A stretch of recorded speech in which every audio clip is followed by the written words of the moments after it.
Salam Guru Penggerak. Assalamualaikum warahmatullahi wabarakatuh.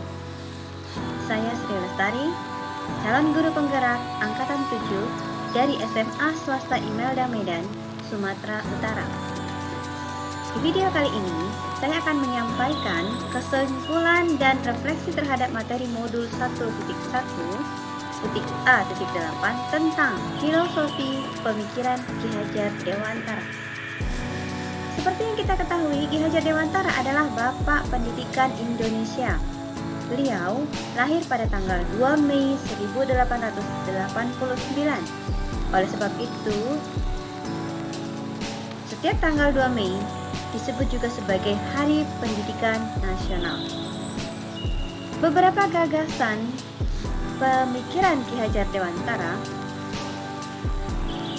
sebagian diantaranya dikenal sebagai trilogi pendidikan, yaitu Ingato Suntorodo, Kimatyo Mangkarso, dan Tutbudi Handayani, sangat banyak mempengaruhi perkembangan pemikiran pendidikan di Indonesia sejak zaman dahulu hingga kini. Dan beberapa pertanyaan yang akan saya bahas di video kali ini adalah: nomor 1, apa yang Anda percaya tentang murid dan pembelajaran di kelas sebelum Anda mempelajari modul 1.1? Sebelum mempelajari modul 1.1 mengenai refleksi filosofi pendidikan nasional Ki Hajar Dewantara, saya meyakini beberapa hal sebagai berikut.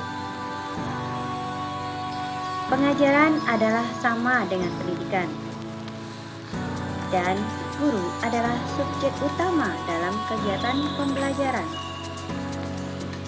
Sebagai guru, saya harus mampu mentransfer ilmu kepada peserta pendidik saya secara klasikal, seperti metode ceramah, diskusi, dan tanya jawab.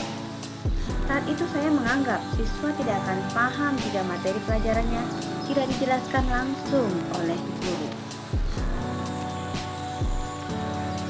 Lalu, peserta didik dikatakan telah belajar jika mereka mengerjakan soal asesmen sesuai dengan kompetensi dasar yang tertera di kurikulum serta nilainya mampu melampaui KKM.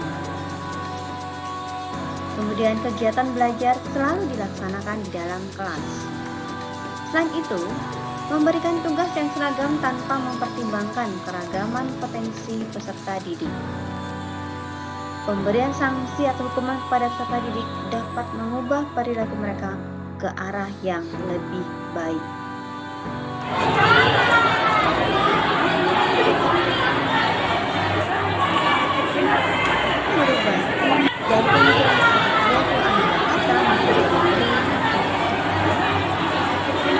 Banyak hal yang saya pelajari dalam Dewantara melalui modul 1.1 refleksi filosofis pendidikan nasional Ki Hajar Dewantara.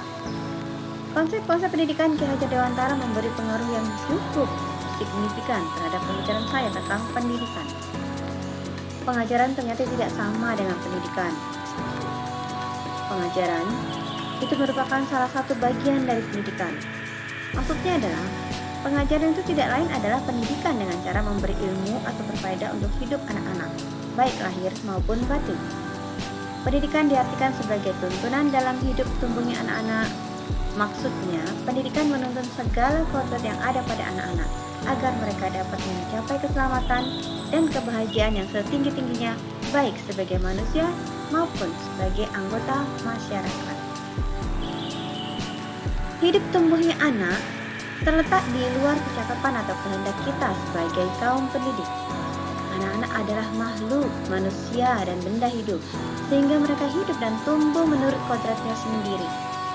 Kita kaum pendidik hanya dapat menuntun tumbuh atau hidupnya kekuatan-kekuatan kodrat itu, agar dapat memperbaiki lakunya atau bukan dasarnya, hidup dan tumbuhnya itu. Dalam menuntun, kita dapat memperbaiki lakunya, hidup dan tumbuhnya itu. Dalam menuntun kita dapat mengibaratkan diri kita sebagai petani, dan anak-anak yang kita didik sebagai benih.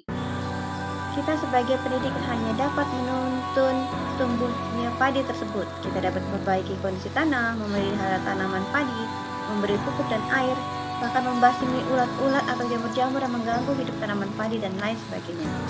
Tetapi, kita tidak dapat mengganti kodratnya padi. Kita tidak bisa memaksa padi itu tumbuh seperti jagung, ubi, atau lainnya. Dan sebagai pendidik, kita harus terbuka namun tetap waspada terhadap perubahan-perubahan yang terjadi. Pada dasarnya, anak bukanlah kertas kosong yang bisa digambar sesuai dengan keinginan orang dewasa. Tetapi anak sudah membawa kekuatan atau kodratnya, yaitu kodrat alam dan kodrat zaman. Kodrat alam anak berbeda-beda. Kodrat alam anak yang tinggal di pegunungan akan beda kodratnya dengan anak yang tinggal di pesisir pantai. Mereka akan memiliki potensi, bakat, dan minat yang berbeda. Maka kita harus menyadari bahwa setiap anak itu beragam dan mempunyai keunikan sendiri-sendiri. Sedangkan kodrat zaman berhubungan dengan zaman yang dialami oleh peserta didik pada saat pengajaran atau pendidikan berlangsung. Untuk pendidikan saat ini, para pendidik harus menekankan pada kemampuan anak untuk memiliki keterampilan abad ke-21 yang mana mencakup kreatif, critical thinking, collaboration, dan communication. Lalu menurut Ki Hajar Dewantara ada 3 prinsip melakukan perubahan atau sering disebut 3 asas trikon yang tadi disebutkan.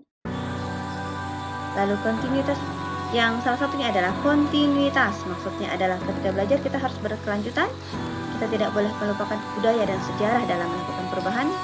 Selanjutnya konvergensi, maksudnya adalah pendidikan harus memanusiakan manusia dan memperkuat nilai kemanusiaan. Dan yang terakhir adalah konsentris, maksudnya adalah pendidikan harus menghargai keberagaman dan memerdekakan pembelajar.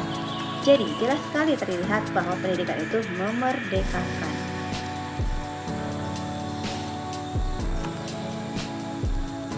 Pertanyaan yang terakhir adalah apa yang dapat segera Anda terapkan lebih baik agar kelas Anda mencerminkan pemikiran Ki Hajar Dewantara? Hal-hal yang coba saya terapkan agar kelas saya mencerminkan Ki Hajar Dewantara adalah yang pertama, saya harus mengubah mindset saya yang tadinya berpikir bahwa anak itu adalah serempak kertas kosong yang tidak atau belum tahu apa-apa. Saya harus meyakinkan diri saya bahwa setiap anak lahir sudah lengkap dengan potensinya masing-masing. Meskipun masih terlihat samar, saya harus peka, membaca dan mengenali setiap potensi anak yang saya didik agar pengajaran dan pendidikan yang saya berikan nantinya, baik metode maupun bahan ajar bisa betul-betul menggali potensi anak seoptimal mungkin. Kedua, saya mencoba menciptakan suasana kelas yang menyenangkan. Hal ini sejalan dengan kodrat anak yang senang bermain. Kita bisa mengkolaborasikan asiknya permainan ke dalam kegiatan pembelajaran. Misalnya, dengan melakukan permainan tebak kata ketika pembelajaran berlangsung. Yang ketiga, saya harus mengupayakan pembelajaran yang berpusat pada anak, memberikan ruang kesempatan dan fasilitas seluas-luasnya agar anak mampu berpartisipasi aktif dalam kegiatan pembelajaran. Saya sebagai pendidik menempatkan diri saya sebagai fasilitator yang menuntun anak agar ia mampu mencapai tujuan pembelajaran yang diharapkan. Dan di akhir pembelajaran penting bagi saya untuk memberikan penguatan terhadap materi konseptual agar anak tidak mengalami miskonsepsi. Selain itu, melalui pembelajaran yang berpusat pada anak, saya berharap bisa mengasah keterampilan abad ke-21 mereka. Yang keempat adalah sebagai wujud dari tujuan pendidikan yang utama, yaitu lahirnya anak yang tidak hanya kompeten dari segi akademis, tapi juga berbudi pekerti yang baik. Saya sebagai guru selain memberikan wejangan, harus bisa juga memberikan teladan yang baik. Jadi anak tidak hanya melakukan apa yang saya katakan saja, tapi harapannya anak mampu meneladani perilaku-perilaku baik yang saya contohkan.